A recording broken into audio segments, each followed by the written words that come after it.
What is up, conscious monkeys? Welcome back to another episode of Traveling to Consciousness. As always, I am your amazing host, Clayton Terry. And in today's podcast, this Odyssey number 90, which feels like a solid milestone, but I think 100 is going to be that real milestone. We have the incredible Sarah Hall. You may have seen Sarah Hall over like YouTube or Instagram because she's just crushing it. You can find her at like Sarah Hall 444. But Sarah Hall is super, super dope, very calm, very present person to talk to. Honestly, I would even venture to say, ladies that are listening, she has a very grounded feminine presence.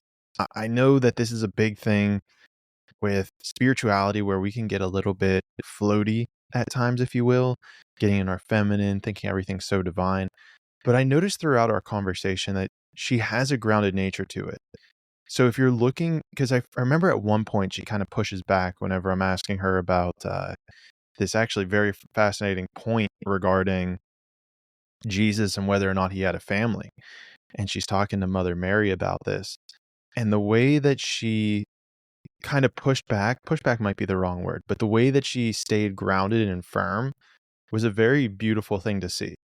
So pay attention to that part of the conversation. I can't remember which part it's going to be in. So I guess you just got to listen to it all. But I can tell that Sarah is a very grounded individual. Like she embodies that grounded nature with femininity in a beautiful way. So pay attention to that. But who even is Sarah Hall? Sarah Hall's a spiritual teacher. She channels angels. And in this podcast, she actually channels Mother Mary, who I find out something fascinating that I'll just leave as a little cliffhanger. She specializes then in communicating with angels, ascended masters, and spirit guides so that they can deliver their messages of love to all of us people that are on our spiritual path, our healing path, our ascension path. And her mission is to help teach as many people as possible to hold the higher spiritual consciousness of love. We talk a lot about love in this podcast. We talk a lot about divine relationships. And it's going to be a very healing podcast, I know, for a lot of you guys, because it was very healing for myself. I know I learned a lot from Sarah. And again, just a beautiful soul. And I'm already excited to bring her back on the podcast. But before I introduce her, I do want to make a quick note that I have activated my Patreon account. It is activated. So guys, this is an incredible way that you're able to support me and support this show and support this vision. You know, a big piece of my healing journey has been around money and trying to understand it, because I know that we look at, especially if we're very empathetic individuals, we see corporations as these money-making machines that are putting profit over people. And we need to shift that paradigm into people over profit. So hopefully I give off the energy, because it is my intention, to put people over profit. And the way that I'm seeing it is I've put so much energy out there, right? And my directed force of energy into this podcast, into life, has been very directional and intentional. And I know that it has helped people. And so hopefully you're one of those people. I mean, why else would you be coming back for more? I can see the numbers, guys. I see the numbers. I know you guys keep coming back. So if you feel called to it, this is not like a pressured thing, but if you feel called to it, I would be eternally grateful if you were able to sign up for the Patreon membership. Everybody's going to get access to extra meditations that I have on Patreon and more content that I'll be posting there for you amazing individuals. And I want you to really view this just as an energy exchange. You know, I've put out a tremendous amount of energy and even money to that point, in order to produce these podcasts for you guys. Now, with that being said, just keep enjoying them. I think just you guys consuming them, money's going to find a way back to me. I'm not worried about it. But if you feel called to it, if you're experiencing an abundance of money and you're like, you know what, I'm overflowing with money, I need to give some to Clayton because he's been overflowing with energy towards me and he's unlocked new things with energy and money and abundance, then please, I invite you to share it back with me. I know at the top membership also, we're going to be doing it where you'll be considered like a producer of all content I put out in the future. So I'll throw your name in show notes. I'll throw your name at the end of videos or shout outs. We'll find some fun stuff to do. So please, please, please, I'll be eternally grateful to you guys, as it's all energy. So I know it's like, I can feel that I'm hitting my tipping point of like, I need that energy replenished. And I trust that the universe will bring it in different ways. If it's through Patreon, it is. If it's not, then, we'll see what happens. Now, whether or not you choose to become a patron, I still love you. I still think you're an amazing, beautiful soul. And I still know that you're going to get a tremendous amount of value out of this conversation that I have with Sarah Hall. So, without further delay, conscious monkeys, I introduce you to Sarah Hall.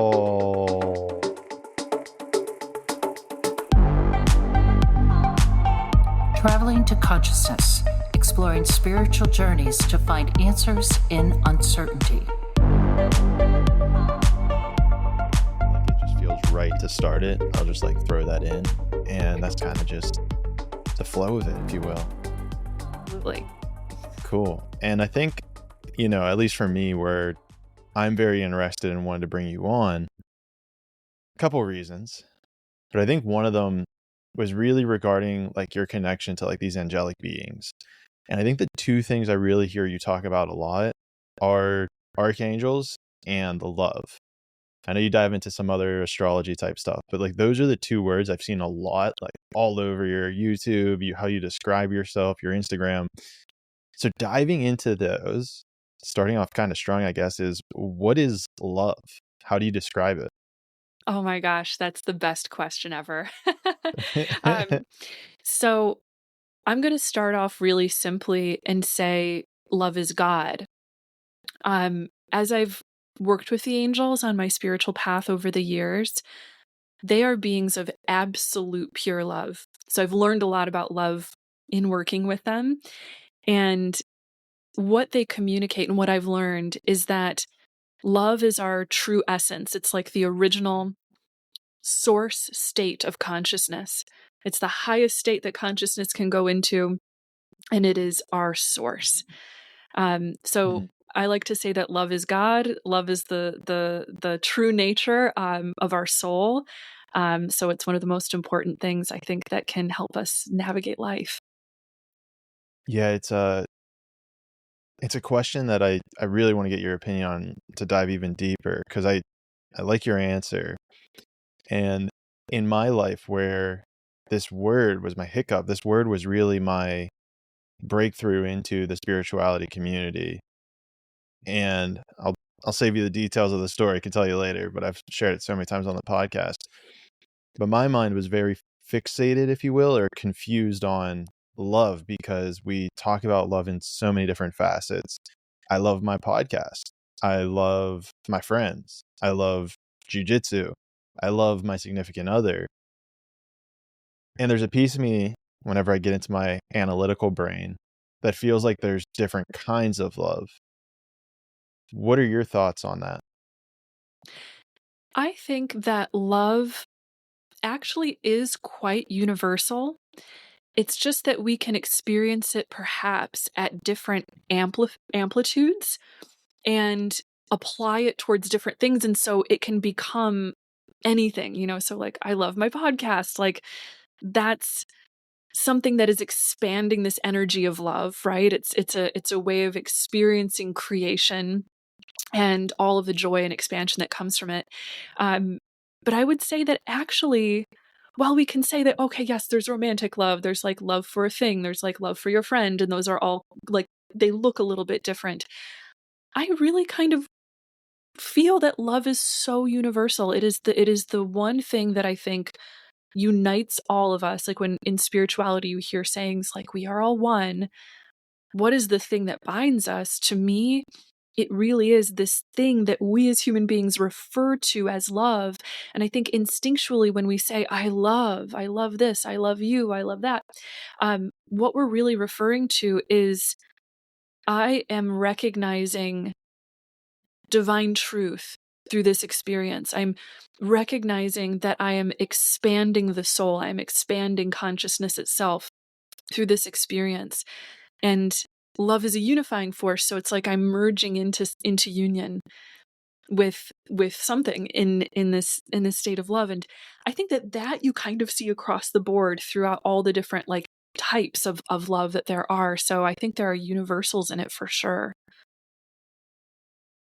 That's an interesting way to break it down, and I really like it, where it's different ways of experiencing, or it feels like almost like this appreciation for all of these unique experiences.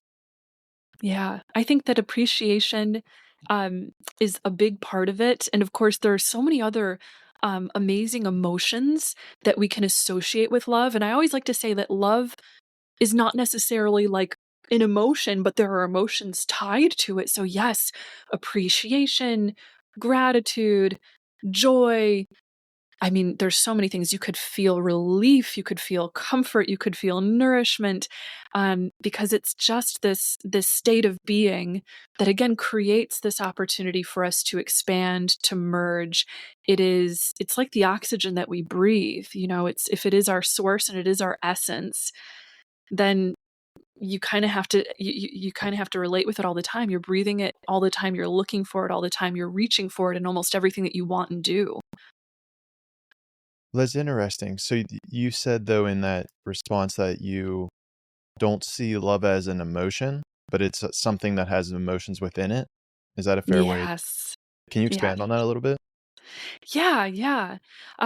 So I would say that perhaps if I'm visualizing it in my head, that when we're in a state of love, we can almost imagine that state of love as sort of like a container, and that it's a container where a lot of emotion, can flow, sort of like if love were the canvas and the emotions could be like the paint that you put on the canvas, and there can be so many different combinations of emotion that you place around that experience of love. But yeah, I think that love is just it's so much bigger than just an emotion. It seems to be again, just from my perspective, like the actual essence and content of the soul. It's what the soul is made of. So when we are recognizing love outside of us or feeling it moving through us, it is, I'm in contact with my soul. I'm in contact with the God stuff inside of me.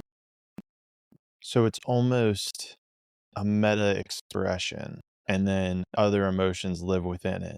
And so even going back to what I introduced this with, it would be almost like I love anger, I love hate, I love fear, I love bliss, I love joy. So is it okay to say that we love anger or love hate?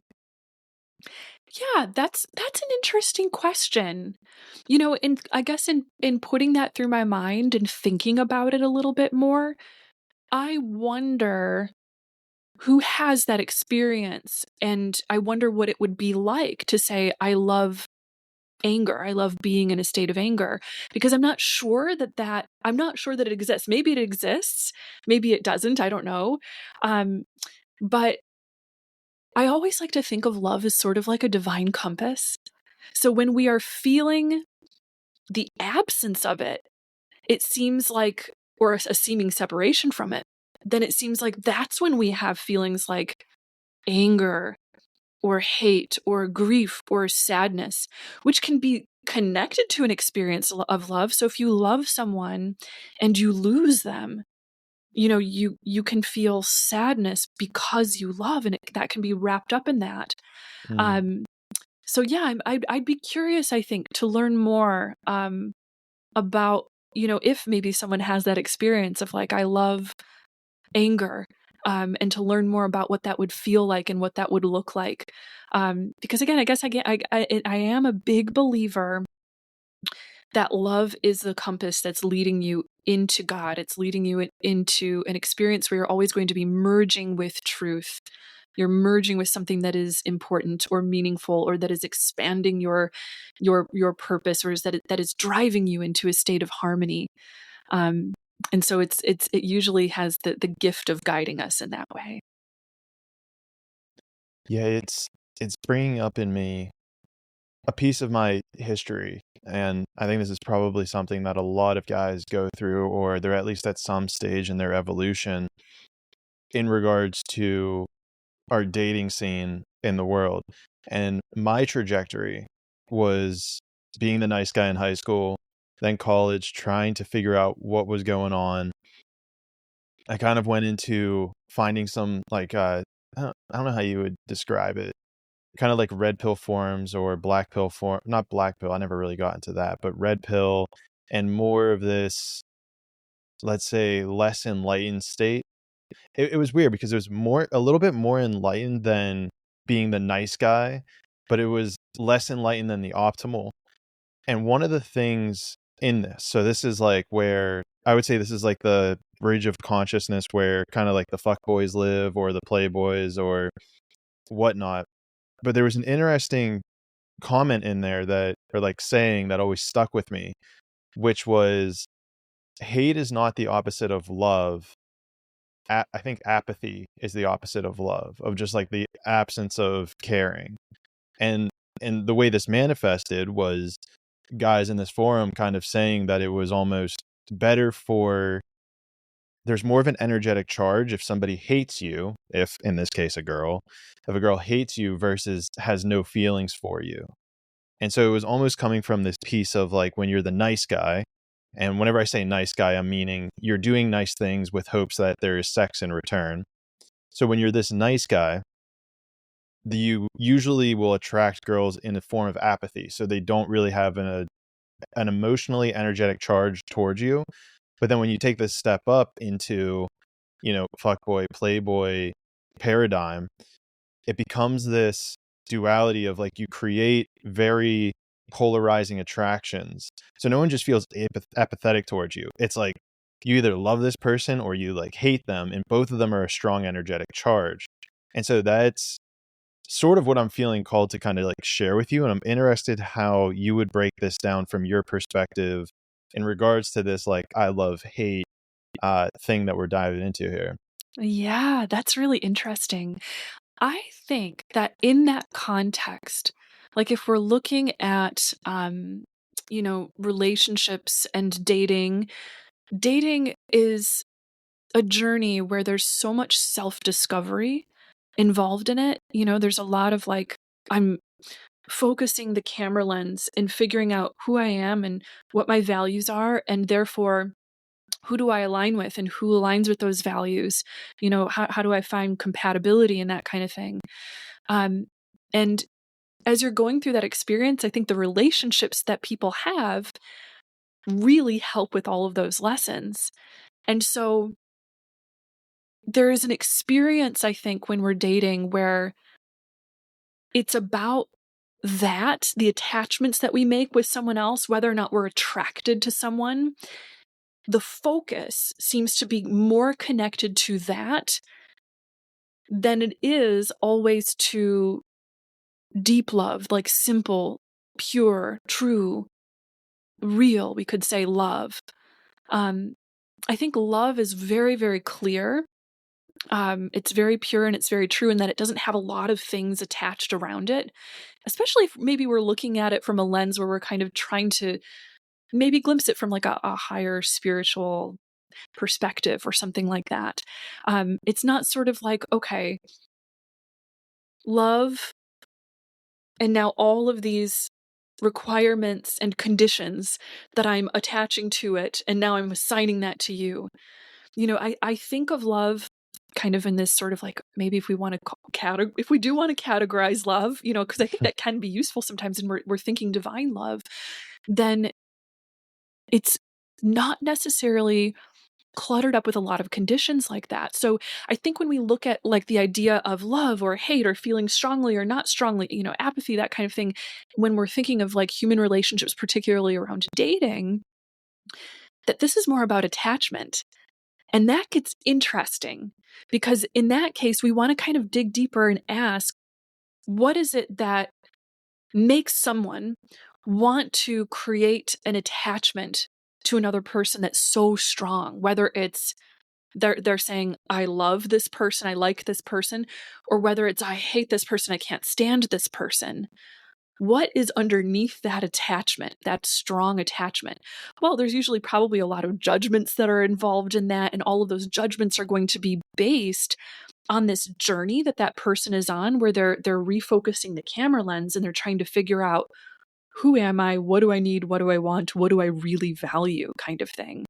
I would actually say that the opposite of love is not hate. The opposite of love isn't even apathy. I think of love as the one force that we can wrap our head around and know that it is without an opposite. I think of love as the unconditioned, eternal source of creation. It is the source of all of the universe, and it is the substance that is animating all of consciousness and all of the universe. So really, we may not know it, but we all love each other deep down. And sometimes when you think of like spiritual growth or spiritual enlightenment, we think of getting to this spiritual level of love that people talk about, where there's like this sense of like brotherly love or like love for all kind of thing. And really, I think we're just realizing love that's already there, because we belong to one another. We are one another. You are a piece of me and I'm a piece of you. So of course I love you. We have that. We just don't always notice it, I think, because our mind has different things that it's focusing on depending on what our priority is, you know? Yeah, so we've only been talking to each other, I think, for like 12 minutes at this point. So is it weird if we say that, like, I love you? Are we able to do that at this point? I don't think so. Well, how do we bridge that gap, right? Because like there's still, I mean, I guess I'd be comfortable at this point just because of the conversation we've had.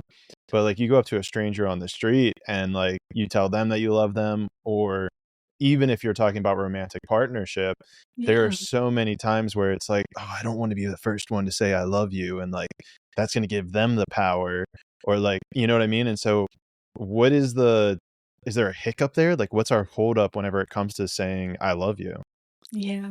You know, I think one of the most important things to know about the healing part of being on the human journey, or, you know, on a spiritual path, but really healing's for everybody. We're all healing something, is that I think most of us come into this life and into this world, and at some point or another, we have an experience that makes it feel like we are being cut off from love.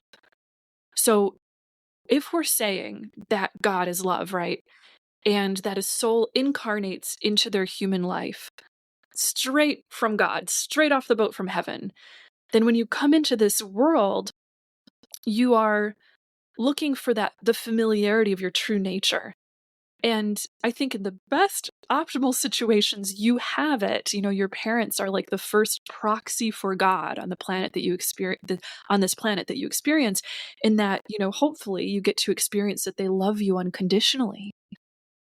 But of course, they're human. So there's going to be moments where, because they've, you know, probably experienced this wound that we all kind of like universal wound of, I feel separate from love, I feel separate from one another or from God, that it doesn't always feel safe to open up our heart, to be vulnerable, and to share the raw need to connect, and the raw, pure connection that is an exchange of love between two people. What I find really remarkable, by the way, kind of thinking about childhood and that sort of thing, is that when you spend a lot of time around children, and I actually, before I did spiritual teaching, I was a nanny for several years, put myself through college that way, you know, like spent a lot of time around little children, and they love so automatically and naturally. Just all of them. I mean, across the board, we've all got different personalities when we come into this world, certainly, but the willingness and that just how naturally it comes to just be in a state of love with another human being when you're little is amazing. I think that that's our true nature, and that we have experiences down the road, you know, as we grow, as we evolve, develop, experience more of the world, where we experience pain, where we're hurt, where we feel what it's like to be, you know, emotionally abandoned, or to be judged, or to be rejected. And the funny thing is that all of those things, from my perspective, I mean, they seem like they arise from being in a state where love is absent, where you are convinced of the illusion of separation. You're convinced love is absent, love is not here for me. And so I do not want to merge into oneness or into connection with another person. I want to defend myself. And so we put these walls up around our hearts. We put these walls up around our mind, when it comes to connection. And we'll only, start to take them down when we feel like it's safe. And I think that that's what we're here to heal. I think universally, like as human beings, we're here to learn about healing that and coming back home to love. So then, because I see what you're saying in regards to like the times where we are suffering the most, there's the least amount of love. How is it then, do you think, that we make this mental connection that it's love's fault that we suffer, right? Because you're kind of saying here that, okay, well, we put up these walls around our heart or cutting off love because of the fact that we've suffered. Someone's done me wrong. And yet in those moments, the main reason they probably happen is because of a lack of love. So why internally would we make this decision to cut ourselves off from the source that prevented us from suffering in the first place? Yes. Oh my gosh. The ego, which I think we could just very simply define as like the identity in us that is very much shaped by this illusion of separation, this experience, this temporary experience of separation, which is also, by the way, intrinsically connected to fear. If you can be separate, you can be a separate self, then you can fear. I think that the ego's default state is one where it is constantly trying to reassert its separateness and stay in control, almost like white knuckle gripping and grasping onto control, because there is, again, this sort of like lack of love. So if there's a lack of love, then there's a lack of trust. And there's this sense of like, okay, I have to keep myself safe. So in order to do so, I'm going to defend or attack. It's like ego has two modes that it goes into. It's defense mode or attack mode. And a lot of times, whether it's defense or attack, actually you're doing both things at once. And the Course in Miracles talks about this a little bit, which I really like, where they say, when you defend yourself, you're attacking, maybe you're a unity with source, or you're attacking your higher consciousness. I'm paraphrasing. But really, if you think about it, yeah, like you are already suffering from the illusion of a lack of love if you're in this place that says, well, love is going to make me hurt. No, really, love isn't going to make you hurt. It is the fear that love will be taken away that is hurt. So it's like, I'm afraid of opening up my heart and loving another person because what if they walk away from me? What if they reject me? What if they judge me? What if they leave me? And I'm actually fearing love being taken away. And if I'm fearing that, it's because I probably experienced it to some degree at a point in my life when my heart was wide open and just pure, unadulterated love. And it seems like in that answer too, what you're illustrating, or at least how I interpret it, is that you open yourself up to love, you make now that mental connection between it being in the physical world. Like if I connect love to Sarah and then you decide to betray me, now I make the mental assertion that it was love's fault. It's not that it's like it's interesting because you make this connection to the physical world and then retract it back into yourself, as opposed to just saying that it's like this emanating source that, in your words, permeates the entire universe. Yeah. Therefore, you can create it within yourself. And so it's not like the fault of love. It's just this other person. Maybe there's, I don't know, other stuff going on with them. That can be a very difficult thing to break apart. But it's interesting because it's almost that attachment that you make with love. Like you almost like directionally place it towards one person or one thing and give that your power of love. It's like bestowing your power of love into someone else as opposed to realizing that you created it in the first place. Yes. Oh my gosh, that's so true. First off, I love what you said because it's true that I think we're all victims of victims, or it's hurt people that hurt other people. You have to have been hurt to be capable of hurting another person. I don't think any of that is done, kind of like unconsciously by accident sort of thing. And secondly, yeah, if we're thinking about love, we want to have an abundance of it flowing from all different sources. I'm a big teacher, big proponent of self-love. And I think that's what helps us to get in love with that compass that I sort of mentioned, where it's like love can be your direction, it can be your guide kind of thing. You have to start with self-love. And I think in that way, that if you experience, someone's hurt, so they're pulling back, or they're abandoning, or they're harming another person, um, then you'll know that your love has not been taken away. You still Mhm. have self-love. It still may hurt, right? But you still have self-love there. And then hopefully, of course, maybe you've built in other types of relationships where there is love that's able to flow through different types of expressions and containers as well. And as human beings, I mean, the relationship side of it is so important, and I'm glad we're talking about that part of it, with regards to love, because yes, we have it from within. We can have self-love. I think the divine presence of God is inside of us, so divine love is inside of us too. But we're designed as human beings for connection, for human to human connection. We so, again, belong to one another. So looking at relationships and working on expanding love the best that we can through relationships, I think that's one of the great lessons of the human journey. Oh, 100%. I mean, at the end of the day, we're social creatures, and it's the relation aspect is super, super valuable. And you even were mentioning there that we need to start with the relation of love to ourselves. So let's start there. So how do we cultivate self-love? How do I know if I'm in a state of actually loving myself? If I'm not, what can I do to start loving myself? Yes. Oh my gosh, I love this question, because this is like definitely really like taking me into my own spiritual journey, because I got into spiritual healing, spirituality, because I was really suffering, and what was there at the core of that was a massive lack of self-love. There was, self-criticism, self-judgment, self-blame, self-hate.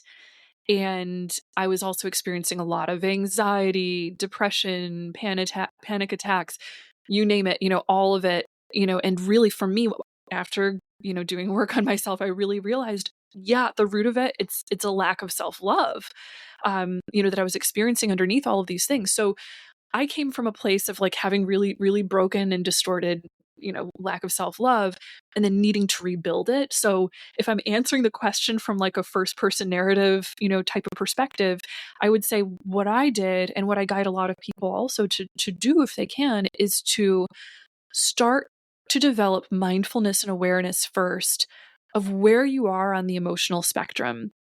Hold awareness of like, how do I really feel in this moment? Is there discomfort, or is there comfort and, enjoyment and all the empowerment or whatever that I want? If you have all that you want in your spectrum of emotion, then great, keep going. There's probably self-love in there. You're probably experiencing something No great. change needed. Yeah, yeah. But if there's discomfort, if there's pain, if there's worry, if there's anxiety, I think doing a little bit of self-inquiry can be really helpful, in that we can start to ask questions of those feelings and say, where do you come from feeling? And what are your assumptions feeling? What are the beliefs underneath this feeling?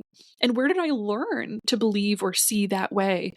When I was doing a lot of that on my own path of healing, I would find that underneath a lot of the uncomfortable feelings, there was this self rejection, this self hate, self abuse type of thinking. So, what I learned to do was say, okay, I know my marching orders. I'm going to love myself, forgive myself for all of these assumptions and judgments that I've made against myself, and do that through not just words, although the words were essential and crucial to me. Oh my gosh, words must be one of my love languages, because I needed to say that to myself like a broken record over and over and over again. So anytime I had a negative or painful thought, or the anxiety started to really ramp up or something like that, I would pause, I would breathe, I would visualize that I was taking that negative emotion, all the negative thoughts connected to it, and that I was handing it over to my angels, and that they were helping to clear it, take it away, put it back into pure source energy, so transmute it. And then I would affirm, I love myself. I forgive myself. I forgive and release this negative thought, whatever else I needed to affirm, given the specifics of that particular thought. But I would come back to anchoring, I love myself.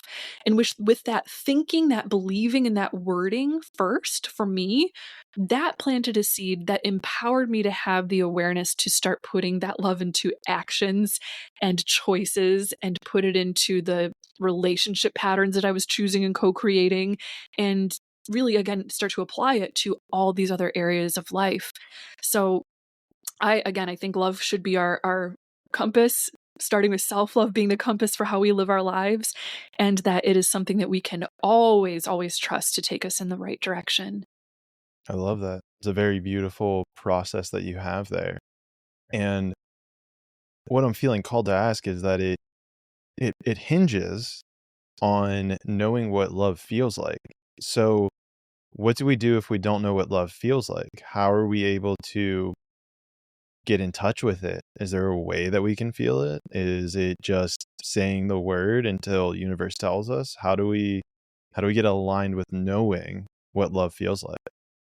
I love that question. Oh my gosh, I feel like that is a God-sent question, because I know that there are people that feel that way. You That know, was me for I've a long time. yes, yes, yeah, we can get so, cut off or wounded, that it feels like, I don't know what love is. I don't know if I could point it out and recognize it if I saw it in the world around me. So in those cases, I like to remember a couple of different things. Um, the first thing, and this I think can help someone. It might take a little bit of time to believe it, but there are ways to get at this. First, remember that love is inside of you already. You're going to be able to unpack it. You're going to be able to find it. You're going to be able to get at it. Again, hard to believe if you're not there and if you're really suffering. But most of us have had some experience or another that involves some measure of comfort to it.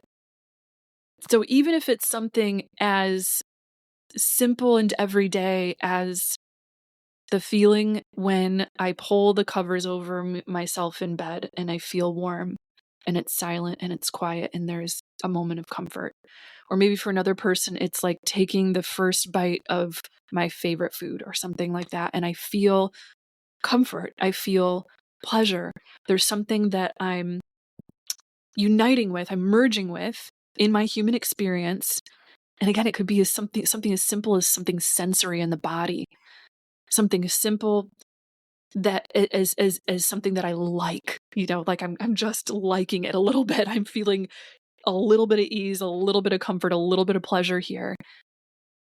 Lean into that, look for that feeling, and start to train your consciousness, I guess, if we're thinking mindfulness wise, right? To notice more of those things. And even if it only happens like once a day, notice it and put your energy towards it and follow that feeling. Become very present in that feeling, breathe in that feeling.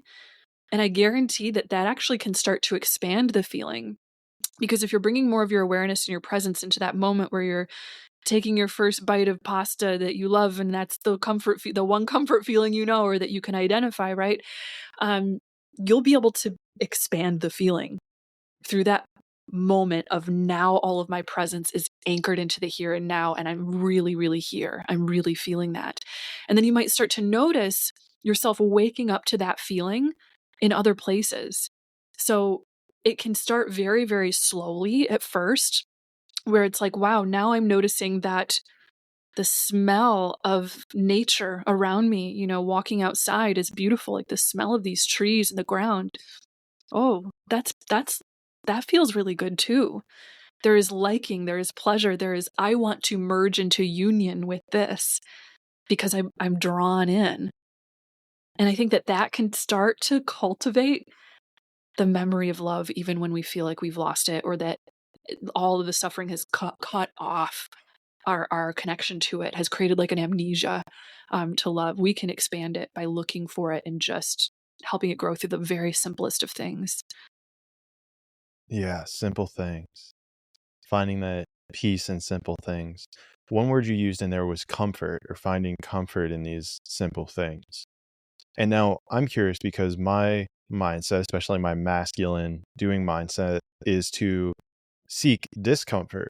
And my goal is that if I am just being comfortable, then I'm not growing, that I'm not progressing in life. So, in regards to this, where does this balance or this catch 22 lie in regards to love being associated with comfort? But all the greats tell me that I need to do uncomfortable things and get out of my comfort zone in order to grow. Yes. Oh my gosh. I actually love that you brought that forward. I think that that's amazing because tough love is a thing. And sometimes, part of self love can be like, get up off the couch, go for a walk, go to the gym, eat healthfully, do these things that genuinely mean you're caring for yourself and you are expanding the things that you want to be. So yeah, I think that there can sometimes be a little bit of discomfort in love as well. But I think the key word that you said was perfect, and it was balance. That we want to have a balance between both, because anytime we're overly focused on maybe one end of the spectrum, um, we can start to get thrown off a little bit, and I think it can, in some ways, maybe have us lose touch with that self-love piece. So let's say like the person that's maybe over disciplining themselves. I've definitely been there. There is a point where it's like, oh my gosh, I want this work, as a spiritual healer and teacher so much that I'm just going to work around the clock. I'm just going to push myself so hard all the time and, not have a balanced life, right? And you could apply that towards anything, but you start to do that. And eventually, the thing about self discipline and, pushing yourself and working hard, which is wonderful, and we want that and we need that, is that in a way, we're actually cutting off awareness to certain feelings that we have inside of us. Sometimes we want to do that. Sometimes it's our ego saying, but I'd rather be lazy on the couch, right? And so you have to not pay attention to that feeling, cut off connection to that feeling, and then put that discipline in towards the greater goal, and push yourself in that act of hard work. If you do that too much, you're going to cut yourself off from all of your feelings. You're going to cut off your self-awareness. You're going to cut off knowledge, therefore, of what you really need, of your deeper emotional, physical needs, your human needs in general. And you might start to get to a place where it's like, okay, this isn't self-love anymore. This is starting to take me into a place where I'm denying too many of my needs. I'm pushing myself too hard. And at that point, we have to ask ourselves, okay, where is the motivation coming from to push me in this direction? Because I think like 10 times out of 10, there's fear underneath that. If we're pushing ourselves too far in one direction or another, whether it's I'm procrastinating and I'm sitting on the couch and I'm not doing, and I'm just reaching for the dopamine hit, the comfort, the creature comfort things, it's usually fear. There's fear of failure, fear of success, fear of, am I worthy? Am I good enough? Can I do this? Right? And if you're way on the other side of the spectrum, you're pushing yourself and forcing yourself and going way too hard, not balancing your life, there's likely fear underneath that too. And Mm. usually it's the same type of fear. It's just expressing itself on the other end of the spectrum. So it's fear of, I'm overcompensating because I'm afraid that I'm not good enough. I'm afraid of success, afraid of failure, afraid of all of the things connected to me doing the thing, being the thing that I want to expand and create. So self-love, the more we really master it and work at it and devote ourselves to it like it's our number one priority and focus, I think that it has a natural intelligence with it that will help us to balance ourselves. So we'll say out of self-love, yes, I'm getting up and I'm going to the gym and I'm doing that every morning because I know that that's what I need. But then we have our moments of balance where it's like, okay, I know when I need to stop. I know when I need to rest. I know when I need to embrace comfort and therefore open up in touchness with certain parts of my emotional spectrum to where I really know and understand myself and can then strengthen myself. Strength is complete when we have both sides, in my opinion. Yeah. That answer makes me feel like it's very intuitive in regards to what you need more of. If it's more discomfort, if it's less discomfort, if it's more ease or more struggle, it sounds like it's something we need to come to from an intuitive place or something that we need to feel into. And maybe, I mean, I'd be interested to know this. As people are listening to you talk, they may just intuitively know which side of that spectrum they lie on and which one they need to shift closer to. Yeah, absolutely. It's totally intuitive. And I think another good thing to note as well when we're thinking about that is like sometimes people lose touch with that intuitive knowing of which side they need to be on, especially like if in my case, I went from way over procrastinating to way overworking. So it's like the procrastinator, all the way to like the workaholic. So I didn't trust myself. I'm like, I don't know what I need. I don't know if I can trust what I want to do in this moment. So it actually took me a few years really to Mm. recover from like the overworking part of it because I was so accustomed to saying, Sarah, if you give in to the part of you that wants to rest or that wants to go slower towards this particular goal, then you're just going to fall back in touch with that procrastinator side. And you don't want that. That's not going to feel good. So I would Mm. always listen to the side that, fear side, right? That was like, keep working, keep forcing, keep pushing, keep doing, until eventually I think with all things, if you get yourself into trouble by harming yourself in any way, doing something that's going to take you off balance in any way, it's eventually going to hurt enough to where you'll wake up. Pain, there's a fail safe in pain, and that it eventually wakes us up and realizes, okay, there's something not working here. So I would work myself to the bone to the point of like burnout, and then I realized this is burnout. And like I wanted to teach people to heal themselves. So I luckily have the benefit of like preaching and working on this stuff all the time with the people that I talk to, the people that I work with all the time. So at the time when I was really struggling with this, it was like, oh, I'm giving myself advice. Sometimes when I'm talking to people, Yeah. I'm learning as I'm teaching, I'm learning as I'm going. So um eventually the pain of it will wake you up and you can start to play with pulling it back a little bit and feeling what it's like to go towards the other side of the spectrum and draw in qualities of both. So it's like I want to do a little bit of both, and I know that that's how I'm going to feel the best. And we can each, I think, individually, intuitively find our own balance that way, even if it's imperfect at first. Right. And this is think I'm being reminded right now of my journey in regards to like health and wellness, where I used to be very rigid, very disciplined with my diet, with my workouts, and then I'd look great. And then this fear would creep in that if I backslide at all, if I take one day off, that I'm gonna become overweight again. And I can see now looking back on it how there were these huge fluctuations in my weight because of it. However, now what I've shifted into is I think I went 72 days of working out straight. And then I could tell that there was a fear creeping in. There was many reasons that I stopped, but a fear creeping in of if I take a day off, then I'm going to backslide and everything's going to go away. And I'm hearing it as a parallel in regards to what you're saying with I need to work super hard. And if I procrastinate at all, then I'm going to fail. It's going to be terrible. And I think the key element there is fear.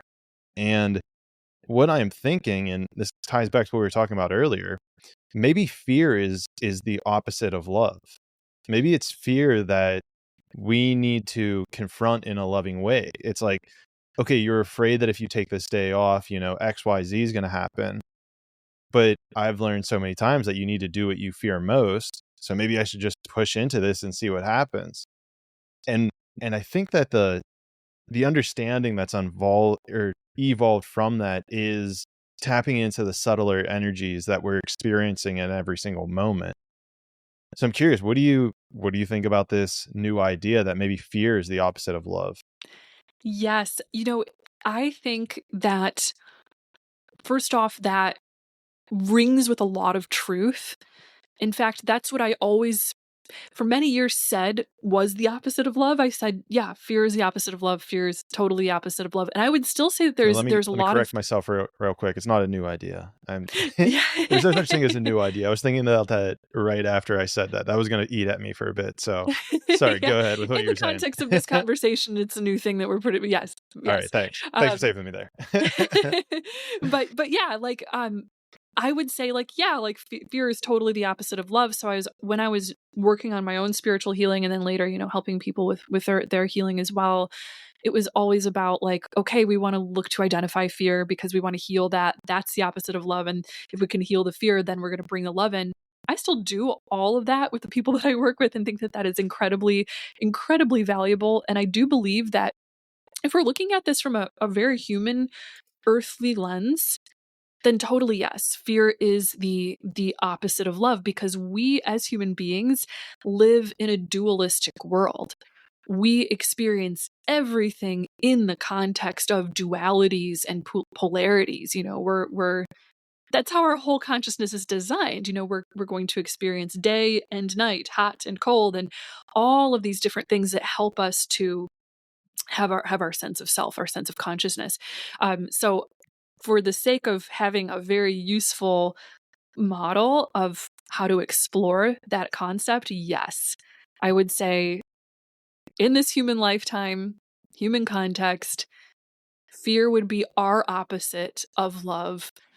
If you exit outside of your human body and your human lifetime, where you're looking at it more from like that angelic perspective, what our angels would tell us is love is God and love has no opposite, because there is beyond this human dimension of thinking, which is very dualistic, there is something non-dual that does exist. There is something that exists that is absolutely changeless, unconditioned, eternal truth. And that's love. But when we bring that into this dimension, this realm, I think, yeah, of course, we experience everything in the spectrum of duality. So totally right. I would say fear would be our opposite of love. Well, then do you think there could be a different word for it as opposed to love? Because I'm all on board with the idea of, this is a dual nature, yin yang, masculine, feminine. That's the, energies. That's the world we live in. So if we take this higher perspective of, well, at the top of it, we are the combination of the yin yang. We're not black or white. We're both. We're all of it in combination. So then extrapolating this idea, and I know English is a muddied language at this point. We've talked about it before Yeah. on the podcast. I guess we're talking about this in terms of there's a oneness love and then there's a dualistic love. Is there a word, do you think, that could better describe one or the other? You know, I might put the word union next to love. And then in unpacking and exploring that a little bit further, we'd say, well, union really is about maybe moving into the non-dual. So I think that love really is our gateway back home, back to that source of who and what we are, our gateway back to God, gateway back to truth, that it really is the thing that doesn't have any opposites, but there's so many paradoxes when you start to think of that. It's like, well, everything that we experience here has its pair of opposites, but exit outside of here, which we have the ability to think of that existing, that something outside of this exists, then you've got these divine paradoxes that start to show up. So I would still say yes, love is quite non-dual. It is union. It is that return to truth. And that fear maybe is separation. We could say, like, on one end of the spectrum, you have union. You have the truth that has you merging into all of the harmony that sustains and creates the miracle of life. On the other end of the spectrum, you have fear and the illusion of separation, which I call it an illusion because, yeah, we experience a degree of separateness here, but there's a saying that anything that changes is not real. And so, like, real, if we're defining real in the ultimate sense, is the only thing that stays, the only thing that is permanent, maybe that is God, that is love, that is truth. So we could say, all right, we've got this illusion of separation. In other words, a temporary experience right now of these different facets of seeming separation that we're having right here in this, like, dream that we call human life. So in that separateness, yeah, we could say, I feel what it's like to have something opposed to love. I feel what it's like to have something other than love. Some people might even argue that that's why we incarnate into human existences in the first place. It's like it's God incarnating as billions and billions of individual forms of consciousness of all kind, and then experiencing itself by having a contrast to itself, having the illusion of a contrast to itself. This is the end of part 1. In part 2, Sarah Hall and I go even deeper into past life regression and angels. And talking to Mary Magdalene, we actually reveal something a little crazy about Jesus and his family life that you may or may not have been familiar with, and you may or may not believe. The choice is yours. So, I will see you guys in the next episode, Odyssey number 90 with Sarah Hall, part 2, past life regression and angels revealed Jesus' secret family.